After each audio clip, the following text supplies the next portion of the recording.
They said this in 2019. Gaza border residents are paying the price for the lack of policy and the arrogance in facing terror. They said it in 2019 because of Netanyahu's decisions.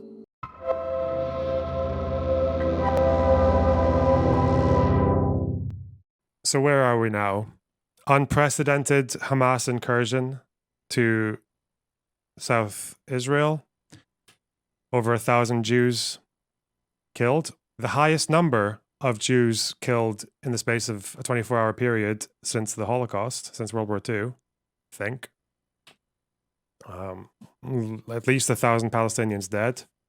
Gaza slowly but getting leveled.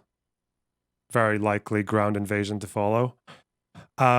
Listen, my Jewish friends in the audience, my Israeli friends, I feel like as a pro-Palestinian person since the age of like 9, I feel like I've worked pretty hard to empathize with the other position, to reach across to people who want to be reached across to provide a different perspective, to humanize and empathize. And I feel like I've noticed I get a lot of DMs from Israeli leftists, Israeli liberals saying like, oh, well, thanks for covering this in a way that doesn't like that doesn't simp for Hamas or anything else. I'm like, thanks for being like a level-headed voice. Yeah, I get a lot of that. I get from Palestinians as well, some and like Lebanese folks, and yeah, it's been quite a lot. It's been really overwhelming. So, but I do wonder if, and I also get this from conservatives as well, especially like, so I don't really agree with what you say and all that, but I appreciate the approach and you make me think about things. I get a lot of that, right? But what I'm starting to wonder, to realize maybe a little bit, is people who seem to say that they're like learning certain thought processes or things from me and then completely forgetting or just refusing to apply them in a direction that doesn't suit them. And what makes me a bit worried is that like if I've got conservatives or even like Israelis or liberals, all that, like following me, sometimes I wonder that maybe some of them have just kind of like they've enjoyed what I've been doing for the last few days because I've been shitting on people they don't like leftists, like far leftists, like Hamas, tankies and all that. But then I see them applying a very similar thought process to Arabs. And so I feel like, I don't know, I've just been kind of I'm talking about a real minority in the audience, okay? Like there's not many of you who are like this, but I feel like I've kind of been the enemy of the enemy, you know? And it's like, it's a bit fucking disheartening. I don't know. Shit. Like, I know all over Twitter, it's not hard to find people celebrating Hamas's attacks, saying that this is what decolonization looks like. This is a revolution. But oh yeah, it's also very easy to find people who are calling to glass Gaza, to kill them all. To suddenly, it's like, and sometimes from the same people who are like, why would you kill civilians in South Israel because we, by essentializing us for the actions of our state or for the historical actions of our state? And then it's like, oh, they're going to go into flatten Gaza. Well, those Palestinians, look what they did to us. Like, and then suddenly they do the same thing that tankies do. That Hamas and Palestinians suddenly become synonymous, right? And what I would say to both of them, to the Israelis who are gleefully talking about glassing fucking Gaza, or the neocons or whoever else, as well as the lefties who are acting as if Hamas are the ultimate representatives of Palestinian freedom. Well, you know what? I mean, for one thing, people in Gaza and Palestinians don't seem to agree with you. Hamas do have moments of popularity, and I won't deny that they are popular, but the popularity that they have is always going to be overstated, right? It fluctuates a lot. They get more popular when Gaza gets attacked, obviously, and then it goes down, and then it comes back up when there's another attack going on. They have an incredible stranglehold over the political discourse in Gaza. They are very authoritarian. There's been no election since 2006. Given the average age, the median age in Gaza is 18, which means, if you look at the statistics, quite a large majority of Gazans never voted for Hamas. They're brought up in a situation where Hamas has a very strong hold over their upbringing and the kind of culture and the situation around them. So, especially when you look at like what some of the polling has been saying just very, very recently. Gazan frustration with Hamas's governance is clear. I didn't know this until today, because this poll is from yesterday. That most Gazans express a preference for PA administration, Palestinian Authority in the West Bank, and security officials over Hamas.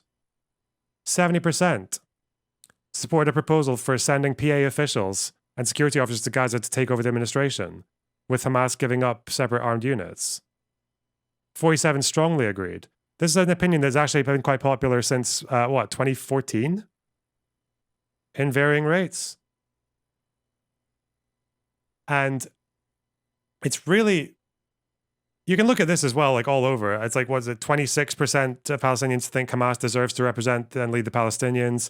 The fact that the most popular leader in Palestine is not a Hamas guy, it is Marwan Barghouti, a secularist who supports women's representation. He's actually wants fucking women to be able to go for president in Palestine, and he's got like 20% above the leader of Hamas. And this poll is from what, March 2023? These are recent polls. So it's really disheartening to see otherwise, I would consider decent people. And okay, first of all, otherwise decent people, otherwise quite progressive people, just losing their fucking minds. And I can start with the empathetic side. If you're Jewish, you have a lot of reasons to believe that the world hates you. You have like 20 holidays for the amount of times that you've been chased around the world or pogromed or fucking ethnically cleansed or genocided or whatever. You've got all that. But then it's still quite, so I can understand the emotional like outburst, but it's also the case that I don't know, fuck. I've seen some people like impulsively say reactionary things and then just flip it like immediately. I've seen a lot of that, right? But what I'm maybe seeing a bit less of is people who maybe are just kind of like, they're allowing their positions to just flip so hard. And I just want, like, I know I can't understand what it's like to be in your position, but at least I can just try to like reason with you in like a good faith way. So it's like, if I look at one of these reactions when I'm talking about how Hamas are not that popular in the West Bank, and even polling numbers will overstate because of how polling will even overstate because of the stranglehold that Hamas has over Gazan politics. When I post a poll like the one I just showed you guys, it's really irritating when I talk about like a poll like the one about Hamas's popularity, and then they'll say, oh, but the majority of them were out in the streets celebrating the attacks in South Israel. And I'm like, why do you believe that? Because you saw videos? Because you saw videos of people in the town square, like who gathered around celebrating what happened, which is fucking atrocious, by the way. But also, it's like, did you see any video footage of the people sheltering in the UN schools? Did you see any of the footage of all the people who were keeping their heads down, who were staying in their houses, who condemned and abhorred what Hamas did? Like, what seems to be the majority of Gazans, it seems to be, didn't support any confrontation at all. They wanted to maintain a ceasefire. Why didn't you see that? Oh, because you saw video footage from the streets and that made you believe that they were like, they're all like that. The kids, the fucking women, the children, the dads, the grandmothers, like all this shit. Like, yeah, okay, go watch fucking Count Dankula then. Jesus. I'm just seeing there's so much of that. People are just essentializing, again, an entire group and just not getting a fuck about what happens to any of them because of the actions of an authoritarian regime that hasn't had an election in nearly 20 years. I don't know. It's really worrying, especially since it might be like a reality, right? It's very possible that Israel just flattens the entire place and that death toll in Gaza goes up to in the thousands and thousands and thousands, right? That's very possible. Or they just get they all just get chased into Egypt and have to live as refugees over there for the rest of their lives. So I don't, it's just, and then the problem is I see people, and this is maybe why what I find kind of mostly frustrating is I see this attempt at coming up with solutions in a time when it seems pretty hopeless. When it seems like there isn't really a solution at all. Even if there was one before now, it's going to be far more likely that there'll be anything positive, maybe in the next decade or so. But what I've been hearing a lot of is people who are otherwise progressive, otherwise quite decent people, coming up with this idea of, well, we just have to rip off the bandage, just kick them all out of Gaza and let them live in the Sinai. That's what we heard yesterday on stream. What about just annex Gaza and the West Bank and just give them autonomy, give them rights and all that, but don't let them vote. Literally like this kind of ethical apartheid or ethical ethnic cleansing. And they always just try to, and I've noticed a lot of people, because they have liberal inclinations or progressive inclinations, they try to make it go down easier, like actually what we'll do is we'll just build a big city, like a metropolis right next to Gaza in the Sinai, and they can go live there and be prosperous and be autonomous, and it'll be awesome, Oh, well, what if they don't want to leave? How did that go for Palestinians in Jordan, in Lebanon? Oh,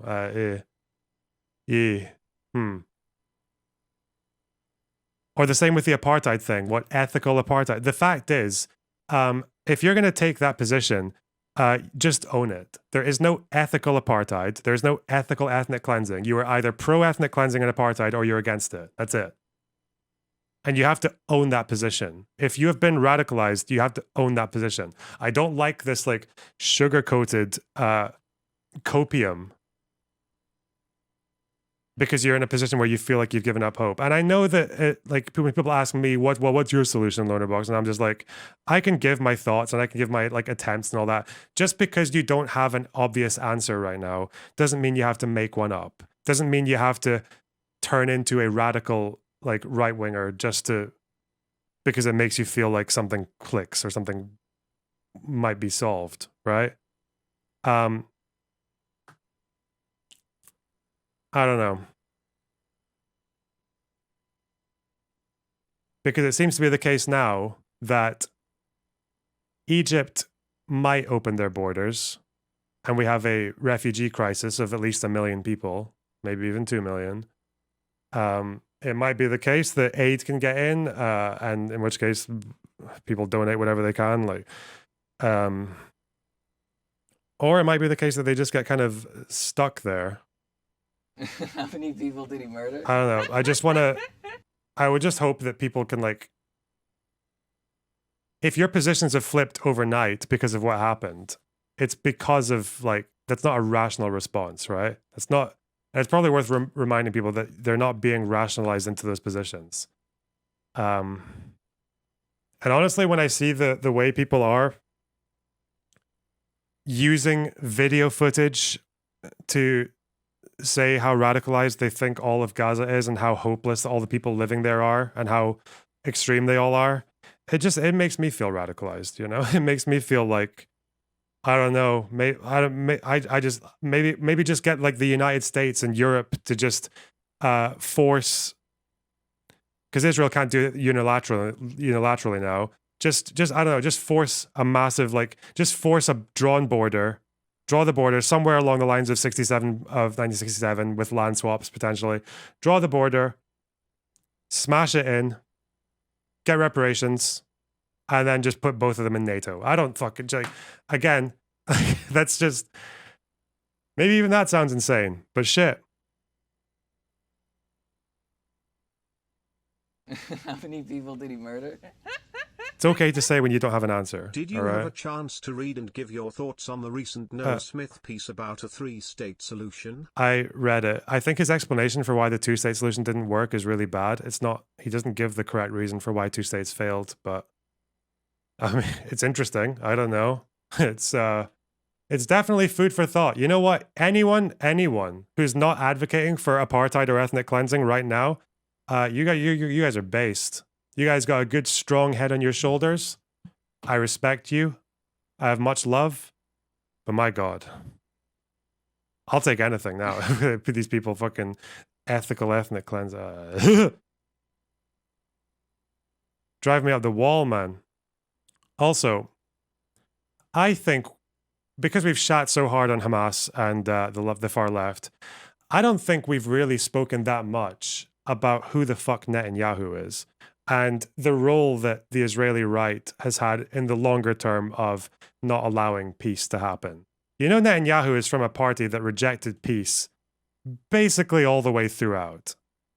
They opposed the Oslo Accords. Sharon led protests against Camp David when Israeli liberals and Palestinians in the PLO were pushing for the Taba Accords and for Geneva and for the Arab Peace Accords. Sharon said no to all three of them. We know that the Gaza pullout was done unilaterally by someone who said that Palestinians cannot be negotiated with. He did it unilaterally, which basically meant that the PA looked completely fucking impotent, and Hamas used it as a propaganda weapon.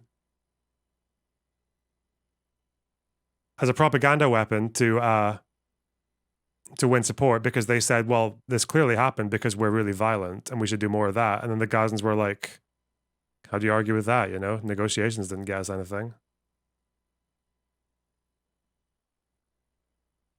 Not to mention the amount of like, what do we have now? Like one convicted terrorist in the government, Ben Gvir. We have a party that was founded by an airgun terrorist and a war criminal, Ariel Sharon from Sabra Shatila, who allowed a group of Christian militants to go into a refugee camp and slaughter like over 1,000 Palestinians in the space of 2 days. What was Netanyahu doing when he was prime minister in the 90s during the Oslo Accords? When the Oslo Accords were about to reach their deadline, he accelerated settlement expansion. So these guys don't give a fuck about peace. That's not their goal.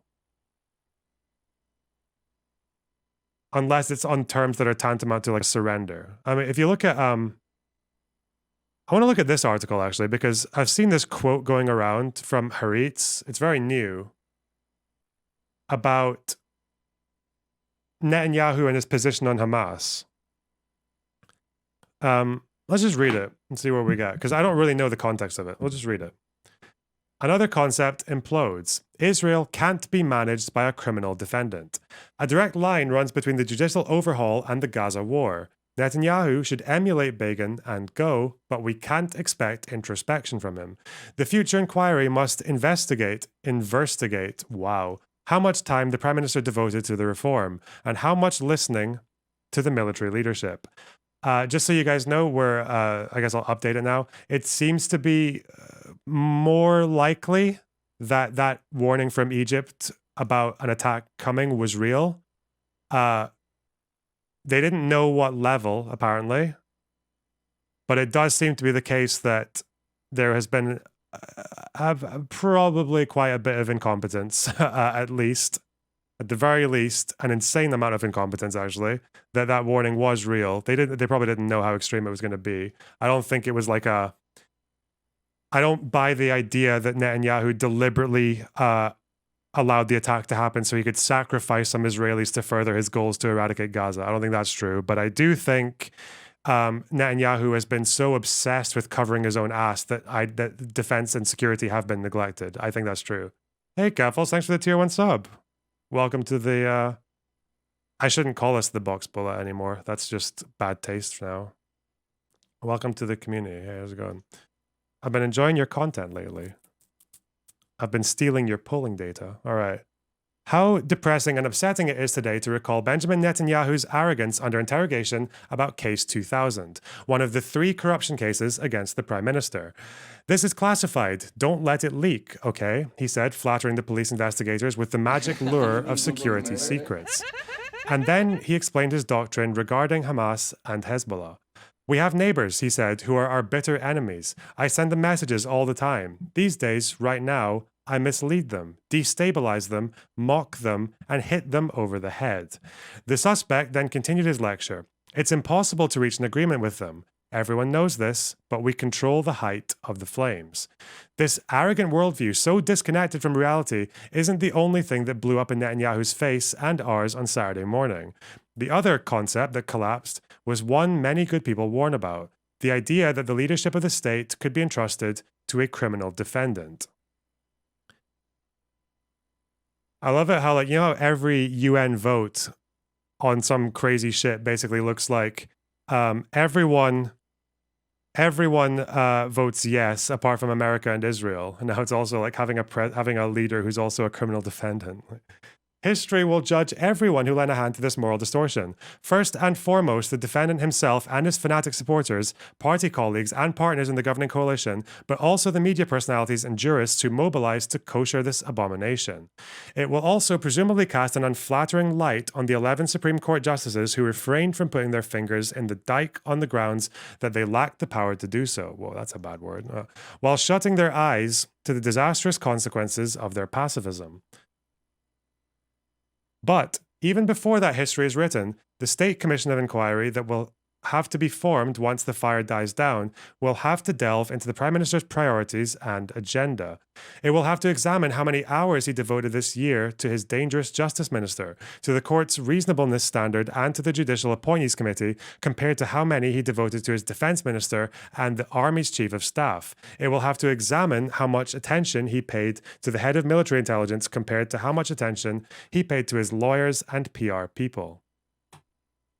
It's infuriating to recall that just a few months ago, Netanyahu found time to appear in the Jerusalem District Court to deter a frightened witness, the businessman Arnon Milchan, while Israel's own deterrence was eroding, or to recall his refusal to meet with the IDF Chief of Staff, Herzl Halevi, who sought to warn him about the destructive consequences of abolishing the reasonableness standard on the day the law was passed. It's impossible to close your eyes to the reality. There's a clear connection between the corruption trial, the government's judicial overhaul, and the greatest failure since the Yom Kippur War of 1973, perhaps even since the establishment of the state. The reason this is being compared to almost maybe worse than Yom Kippur was because I think, this is the first time Palestinian fighters, militant groups, have been able to actually capture and hold territory. They've never been able to do that before. They've maybe been able to capture like a building, but not territory. Yeah. Admittedly, the intelligence agencies failed inconceivably at foreseeing the actual attack, but they warned Netanyahu time and again in recent months that Israel's enemies had identified a historic weakness, making the likelihood of war higher than it had been since the Second Lebanon War of 2006. If you guys remember, we were streaming this. We were streaming when they said that the IDF was struggling to get the numbers that they needed because of people refusing to turn up for duty, and that Hezbollah was talking about it. They said the time is now. It's going to be big, right? Like Hezbollah, they were firing shots earlier this year, right? Not too long, just a couple of months ago. Yet, instead of quelling Justice Minister Yariv Levin, National Security Minister Itamar Ben-Gvir, and Finance Minister Bezalel Smotrich, due to this danger, Netanyahu prioritized ensuring his personal survival and the integrity of his coalition at the price of capitulating to insane messianic racists. Damn. That is exactly, this guy is just like, just read this guy's Wikipedia. It's like a fucking bingo list of just insanity. It's so, yeah. It's like a bingo list of racism. To this end, he turned his domestic rivals into enemies and systematically destroyed the connective tissue with great difficulty, held Israel society together. He and his partners in this criminal organization forgot that Israel isn't Poland or Hungary, but first and foremost a country deeply embroiled in a national conflict. Consequently, it doesn't have the privilege of entertaining itself with dictatorial regimes. And here it is. Hamas as partner. Effectively, Netanyahu's entire worldview collapsed over the course of a single day. He was convinced that while he could make deals with corrupt Arab tyrants while ignoring the cornerstone of the Arab-Jewish conflict, the Palestinians, his life's work was to turn the ship of the state from the course steered by his predecessors, from Yitzhak Rabin to Ehud Olmert, and make the two-state solution impossible.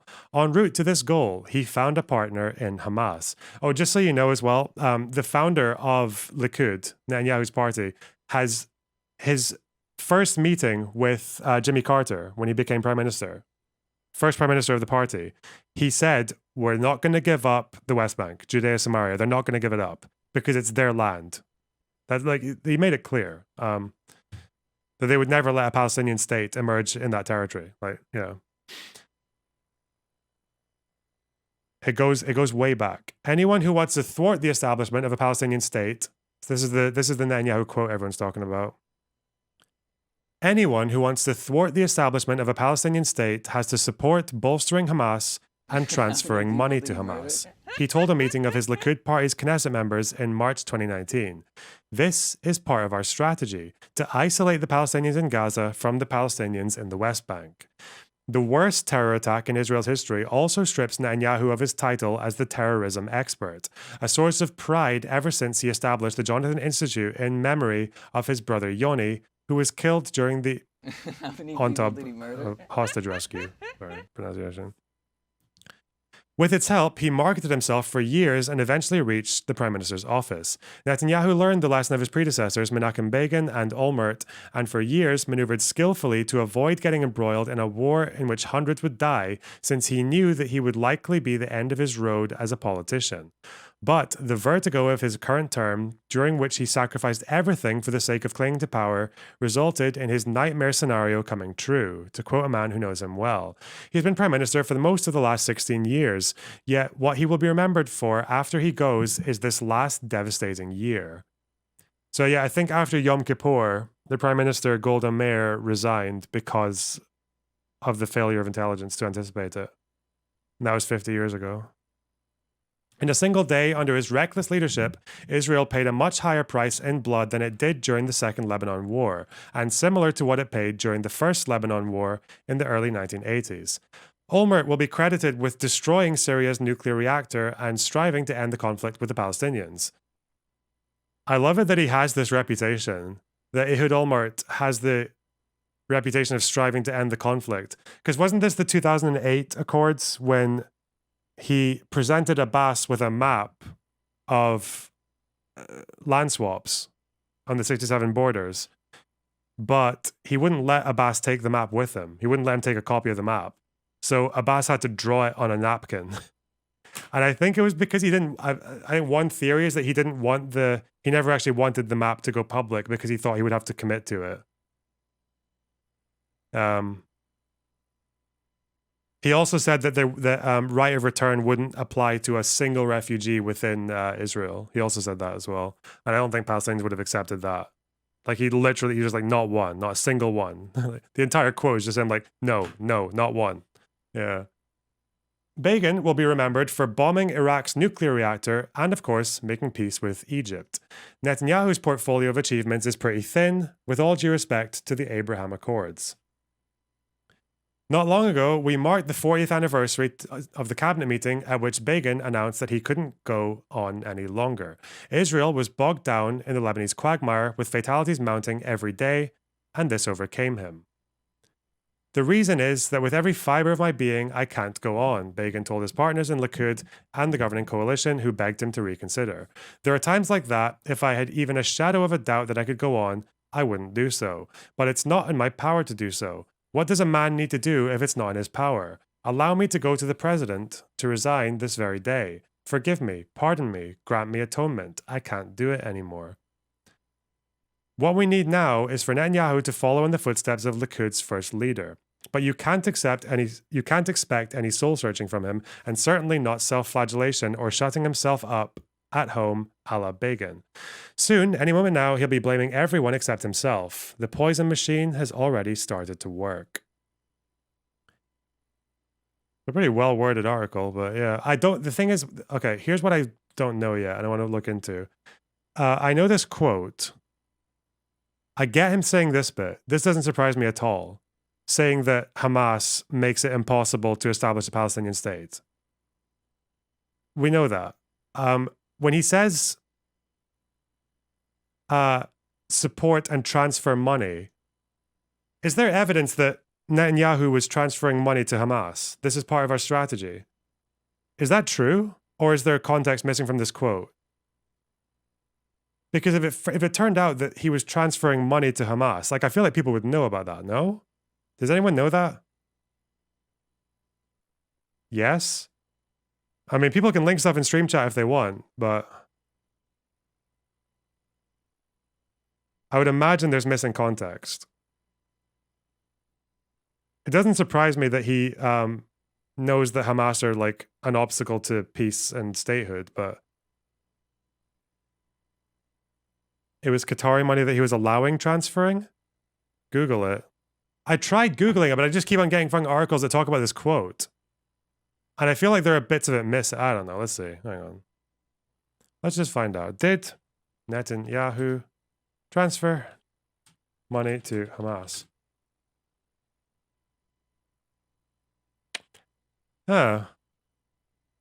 Between 2012 and 2018, Netanyahu gave Qatar, approval to transfer a cumulative sum of about $1 billion to Gaza, at least half of which reached Hamas, including its military wing.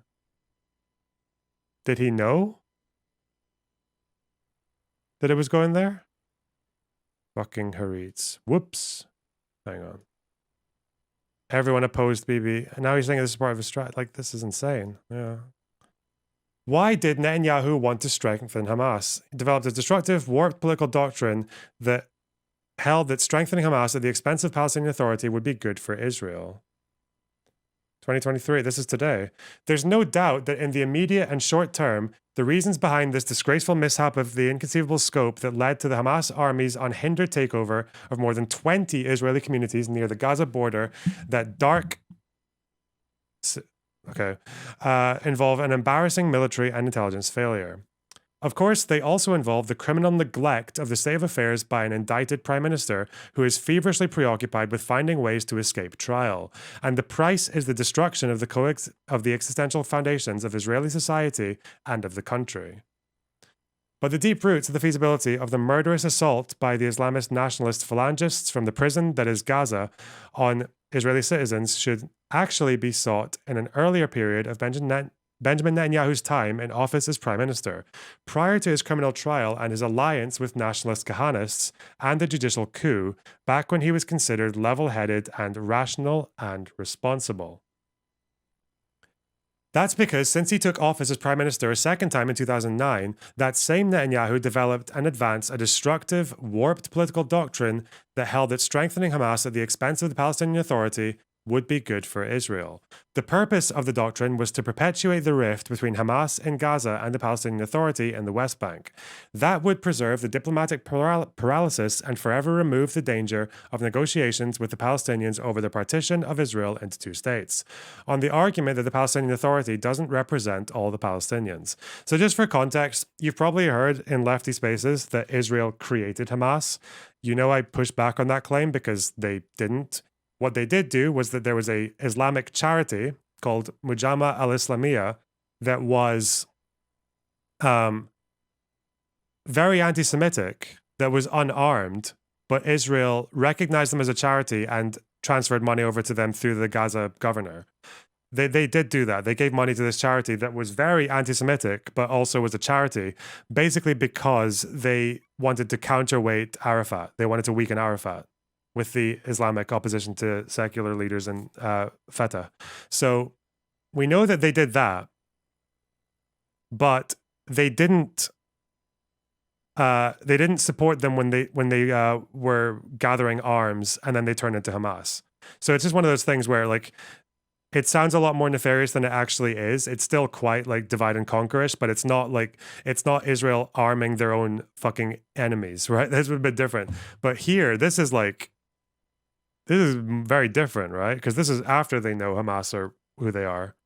That flawed strategy turned Hamas from a minor terrorist organization into an efficient, lethal army with highly trained, dehumanized stormtroopers, bloodthirsty killers who mercilessly slaughtered innocent Israeli civilians, including women, children, and the elderly. This is solidly documented. Between 2012 and 2018, Netanyahu gave Qatar approval to transfer a cumulative sum of about $1 billion to Gaza, at least half of which reached Hamas, including its military wing. According to the Jerusalem Post, in a private meeting with members of his Likud party on March 11, 2019, Netanyahu explained the reckless step as follows.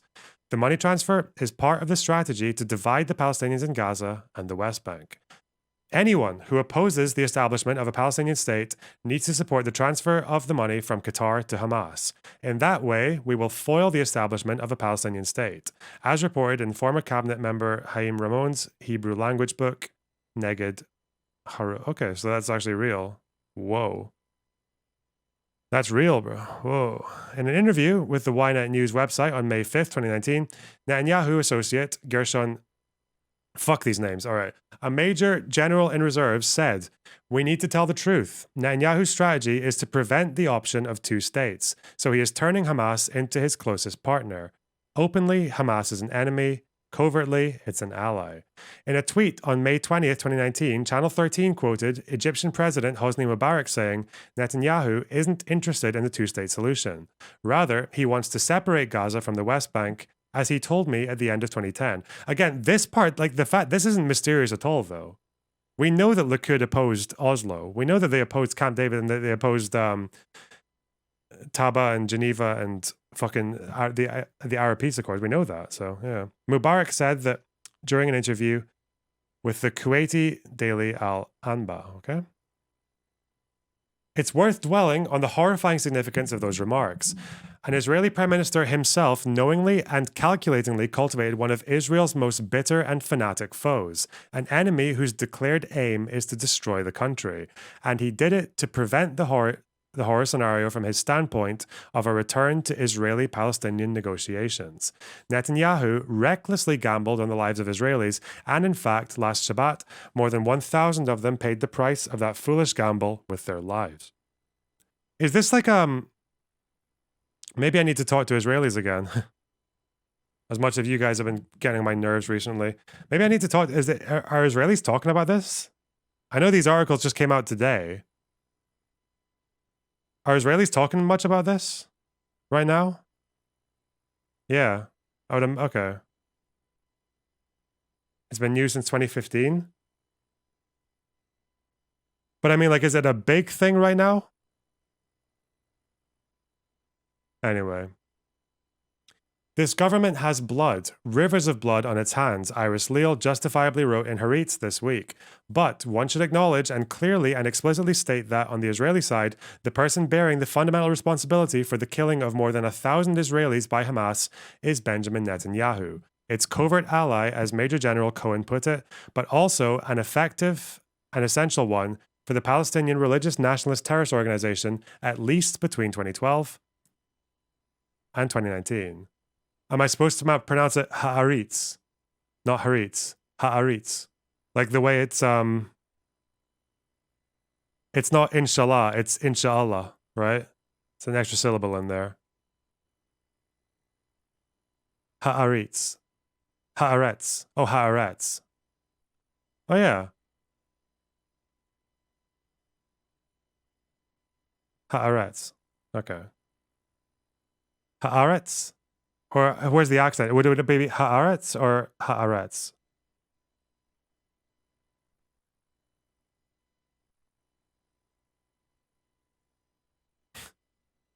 Haaretz. That one. Okay, gotcha. All right, thanks.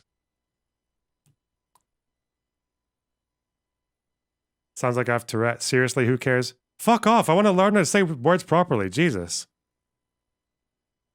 You want people to say words wrongly, go watch Vosh. I'm sorry. I like Vosh, but he says words wrong sometimes, and it's funny. All right. Thanks to the funneling of millions of Qatari dollars to Gaza, with Netanyahu's repeated approval as part of a deliberate and malicious policy aimed at nothing other than burying the two-state solution, Hamas acquired inordinate military capabilities within a relatively short time. And that resulted in the current situation, which, as I write, has taken the lives of about 1,000 Israelis. With the end of the hostilities, when it comes, one may hope that a state commission of inquiry to investigate the events surrounding the Simchat Torah massacre, an unprecedented slaughter of Jews in their own country, would be convened. One of the main issues that the commission should investigate is Netanyahu's long-term policy of strengthening Hamas. Well, hot damn. This is what I was saying, though, earlier, right? All these Israelis in my community who've been like, oh yeah, they should just flatten Gaza. They should just move all the people out and ethically move them to fucking Sinai where they can build a new Gaza and it'll all be peaceful and it'll be totally chill. Or the ethical apartheid where apparently they get everything, but just not voting rights, and they'll be happy with that as well. I don't know. You guys and these fucking Hamas dudes, you guys deserve each other. I don't know. Fuck. It's just really annoying. Fuck. Damn, though, I did not know that. Why did I not know that? That's a big sim chat. I'm not doing that one now. Yeah. Okay, guys. Well done. And if you're annoyed at me taking some time to learn how to pronounce words, okay? Haaretz. Haaretz. Oh, it's this. This is a really small video that someone sent me, but here. Now I do want Here's a streamer for you guys to watch, okay? If you don't like me learning to pronounce words. to make one thing perfectly clear. My respect for Hunter Avallone and my belief in his friendship is completely exigent to any utilitarian calculus I have on convincing people. This isn't me shilling for him or anything, because this is completely exigent to his political beliefs. You would just be sitting in your own house, completely exigent from society, beholden to no one, but no one is beholden to you. Though... It's so good. It's so good. I love Vosh. Was it Destiny and the Infiltrada? The second Infiltrada? But I will say, chat, okay? If you want to advocate for apartheid, for ethnic cleansing, and you don't like me learning to pronounce words in the middle of a segment, I might start banning. I might start banning, you know? And you will thus be exigent from my community. Inshallah. Apparently this is the primary source for the Netanyahu funding story, so 2019. Netanyahu, money to Hamas, part of strategy to keep Palestinians divided. Now that we are supervising, we know it's going to humanitarian causes, the source said, paraphrasing Netanyahu. Prime Minister Benjamin Netanyahu defended Israel's regular allowing of Qatari funds to be transferred into Gaza, saying it's part of a broader strategy to keep Hamas and the Palestinian Authority separate, a source in Monday's Likud faction meeting said. Netanyahu explained that in the past, the PA transferred millions of dollars to Hamas in Gaza. He argued that it was better for Israel to serve as the pipeline to ensure the funds would not go to terrorism. Now that we are supervising, we know it's going to humanitarian causes, the source said, paraphrasing Netanyahu. The Prime Minister also said that whoever is against a Palestinian state should be for transferring the funds to Gaza, because maintaining a separation between the PA and the West Bank and Hamas in Gaza helps prevent the establishment of a Palestinian state.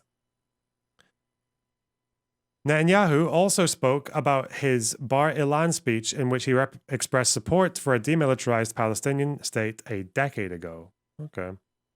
At the time, he told then US Vice President Joe Biden his conditions for a Palestinian state, that it be demilitarized, that Jerusalem remain unified, and that Israel have full security control, including freedom of action for the IDF and the Shin Bet, to prevent terrorism against Israel. Wow. Netanyahu recounted that Biden responded that it wouldn't really be a Palestinian state, but that he can call it whatever he wants. Okay. In addition, he told the Likud candidates in the faction meeting that he opposes any population transfers of Jews or Arabs, and that he's against uprooting even one person. Like, not even the outpost. What a fucking crazy thing to say. All right. He said that he had voted for the 2005 Gaza disengagement at first because it was only about territory, but when the discussions moved to moving thousands of people, he resigned from the government. That's true. Sharon had to start a new party to do the disengagement because Likud were so opposed to it. Party leaders across the political spectrum have criticized Netanyahu's policies towards Gaza in general and the payment specifically. The Blue and White Party's platform calls to stop allowing the transfer of funds to Hamas, calling it mafia-style protection payments. Someone who resigned as the head of defense ministry over Gaza policy said on Saturday that the payments are a miserable decision, marking the first time Israel is funding terrorism against itself. Yeah. New Right leader Naftali Bennett called on Monday for Netanyahu to convene the security cabinet and present an operative plan to respond to rockets from Gaza.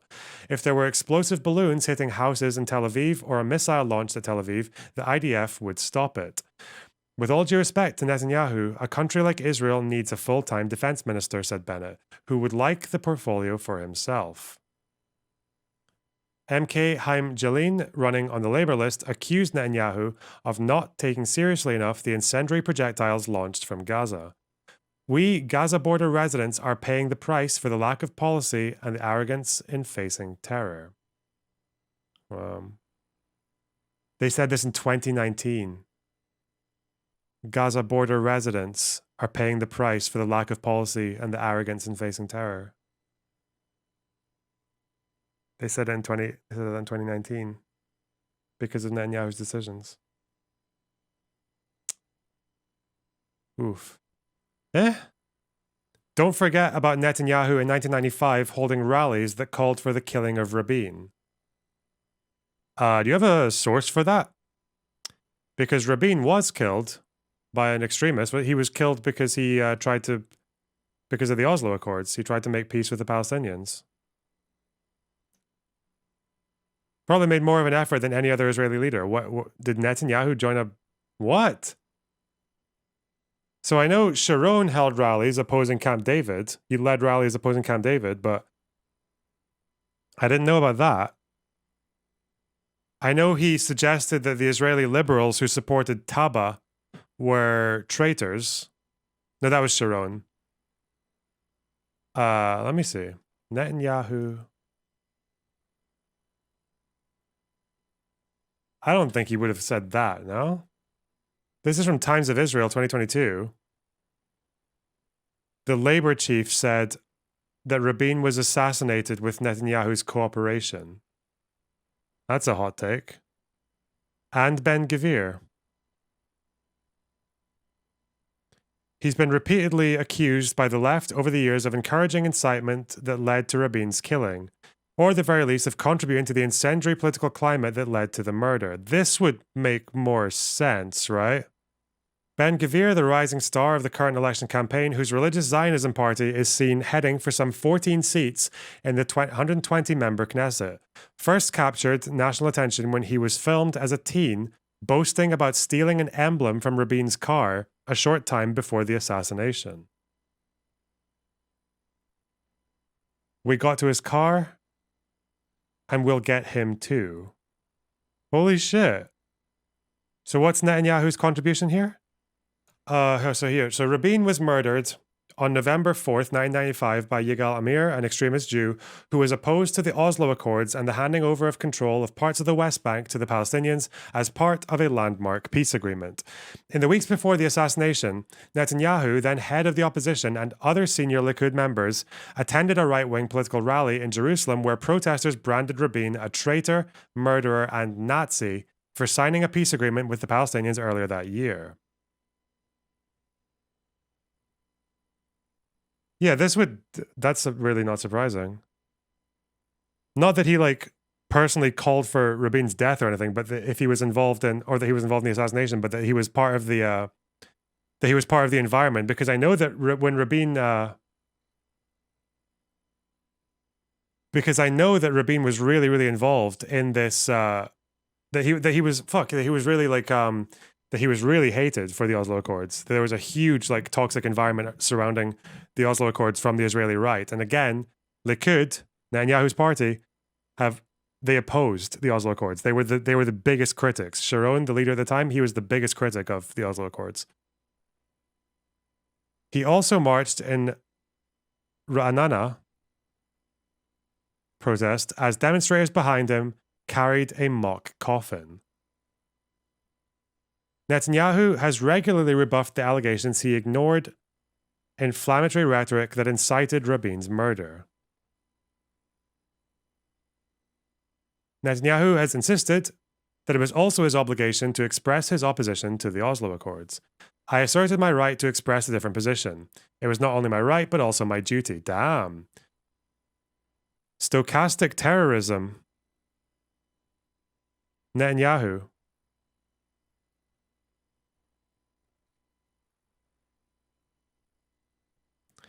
I vehemently opposed the calls of traitor directed towards Rabin, but I thought he was wrong and mistaken in the direction he took. It was an error to make peace with the enemy. Well, I don't know. I feel like it's the kind of thing you wouldn't want to get involved in. That kind of inflammatory shit.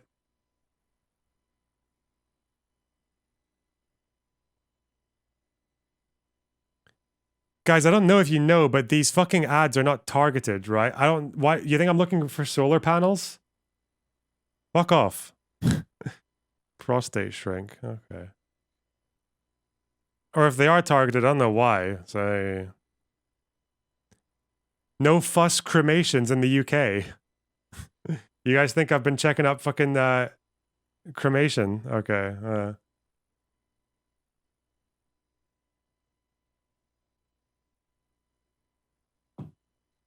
I mean, if I have problems, I'll go to a doctor, right? I don't care. If a doctor wants to like wants to explore up there to make sure I don't have cancer, I'll do it. Fuck it. You know why? Because I'm a fucking man. I'm not gonna die of prostate cancer because I'm too insecure to have a fucking doctor's thumb on my butt. All right, Jesus.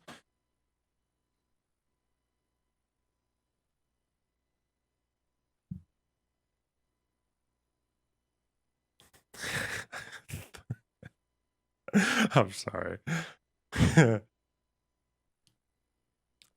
This is the left leader. I also claimed Thursday that Ben-Gvir does not regret his actions in the lead up to the assassination, an accusation the MK denies, and that the National Day of Remembrance for Rabin might be cancelled in the future if Netanyahu is re-elected. Wow. I feel like the rhetoric from this Labour person is a bit inflammatory, but like cooperation, but I mean the role he played, like when I guess with with being part of those demonstrations where there are people carrying coffins and shit. There's a bit of negligence there, a bit of contributing to the toxicity, you know, being part of the ecosystem. Bro, that's the thing though. These guys don't believe in peace negotiations. They're fucking psychos. Yeah. The assassin cited Sharon as influencing his choice to murder Rabin. And Sharon was leader of the Likud party, which was Netanyahu's party. Oslo Accords would have been huge, right? Well, the Oslo Accords happened. Yeah, that's why the Oslo Accords are why the PNA exists, the Palestinian Authority. That's why they have a president who has has international recognition as the leader of the Palestinian people. Yeah. Who's worse, Sharon or Bibi? Sharon is probably worse for Sabra Shatila, no? Inspiration doesn't mean shit, though. You guys are... Wait. I really hope you guys have the same energy when it came to like Lawrence Southern or like Great Replacement Theory and the Christchurch shooting, or white nationalists and fucking 4chan and like mass killings. No? Do we not understand how people can contribute to the toxicity that radicalizes people with inflammatory rhetoric? With Reverend Ian Paisley, who never incited any riots, but seemed to have a strange sort of aura where riots just kind of followed him wherever he went because he was really inflammatory with his rhetoric, like Old Testament style. Well, I don't know. I guess we just don't believe in any of that now because we want to protect Uncle Bibi, you know? Clean hands, Daddy Bibi. The human wall, the human shield between us and anti-Semitism. All right, whatever. You want me to read this quote again? I vehemently oppose the calls of traitor directed towards Rabin. Did he? Is there evidence of that? Or is he just saying that this is in 2020 he said that? Again, I said you shouldn't take up violence against Muslims, but I also called them invaders. I also protested with people carrying coffins behind me. Okay, whatever, I don't care. In July 1995, Netanyahu led a mock funeral procession featuring a coffin and a hangman's noose at an anti-Rabin rally where protesters chanted, "Death to Rabin." The chief of internal security, Carmi Gillen, then alerted Netanyahu of a plot on Rabin's life and asked him to moderate the protest rhetoric which Netanyahu declined to do. Netanyahu denied any intention to incite violence. Tone police. Trump said go peacefully. I love the double standard if people want to try to defend Bibi over. I didn't know that. This is good news. Okay. What a great partner of peace. He's explicitly never been a partner of peace. He's explicitly opposed peace negotiations. It's so annoying. Anyway, whatever.